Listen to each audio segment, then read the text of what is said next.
আমাৰ জুবিন দাৰ আচল হত্যাকাৰীজন হৈ গ'ল এই অসমৰ মুখ্যমন্ত্ৰীজন। মানে আজি 2-3 দিনৰ পৰা দেখা পাইছোঁ প্ৰায় জুবিন দা জাষ্টিছৰ বাবে সকলো ব্যস্ত হৈ পৰিছে।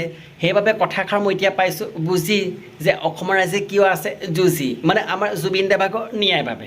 আৰু তেখেত যেতিয়ালৈকে মুখ্যমন্ত্ৰী হৈ থাকিব বা অসমত যেতিয়ালৈকে বিজেপি চৰকাৰখন থাকিব তেতিয়ালৈকে আমাৰ জুবিন দাই ন্যায় নাপায়।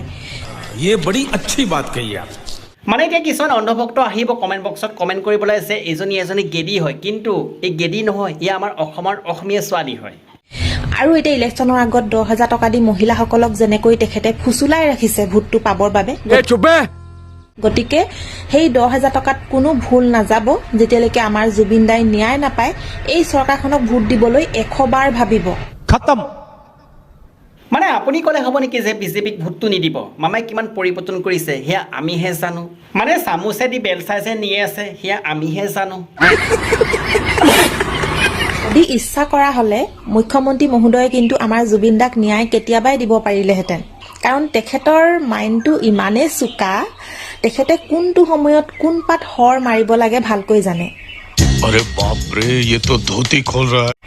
এতিয়া যেনেকৈ ইলেকশ্যনৰ আগত সকলো মহিলাকে 10,000 টকা দি পেলাই তেখেতে নিজৰ হাতৰ মুঠিত কৰি ৰাখিছে। মানে মানুহখিনি যে অকল 10,000 যে কৰি আছে, 10,000 যে দিছে, কিন্তু মানুহখিনি পাহৰি গৈছে পিছফালৰ পৰা যে ভুলুকাটো ভৰাই দিছে। অসমৰ মহিলাসকলক কিনি ৰাখিছে বুলি ক'লেও বেয়া নহয়।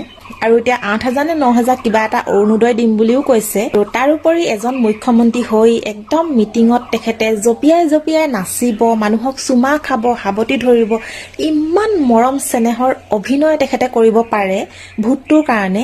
ইমান চতুৰ এজন মুখ্যমন্ত্ৰীয়ে ইচ্ছা কৰা হ'লে আমাৰ জুবিন দা ন্যায় কেতিয়াবাই দিব পাৰিলেহেঁতেন। কাৰণ কিছুমান কাম ইচ্ছা কৰিলেহে সম্ভৱ হয়। মই কিন্তু বিজেপি চৰকাৰখনক ভোট দিয়াৰ আগত 1000 বাৰ ভাবিম। মই আশা কৰোঁ আপোনালোকে যদি সকলোৱে একমত হৈছে বাইদেউগৰাকী কথাখিনি লৈ পেলাই আপোনালোকে লাইক এটা কৰিব, চেনেলটো যদি ছাবস্ক্ৰাইব কৰে ছাবস্ক্ৰাইব এটা কৰিব, ধুনীয়াকৈ কমেণ্ট এটা কৰি জনাব, পাৰিলে যদি শ্বেয়াৰ নকৰাকৈ নাথাকিব। আৰু আচলতে ভিডিঅ' এৰিছোঁ। জয় অসম, জয় জুবিন দা।